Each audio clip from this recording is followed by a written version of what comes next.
Hello, in this video I want to show you how to use crit to hit special rule in Warhammer Age of Sigmar 4.0. And to do this, first you'll need to find a weapon that says crit to hit, and what it does when you make a hit roll and you score any sixes. This one actually missed, and let's say that this was a 6.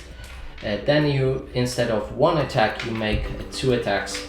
So for each critical hit on 6, or if there's any modifiers that allow you to crit on something less than a 6, then you'll be able to make additional attack for each 6. And it already scores a hit, then you need to move to the wound roll with those additional dices. And that's it for this video. Hope you like it. Please consider subscribing to our channel, leave a like and a comment below.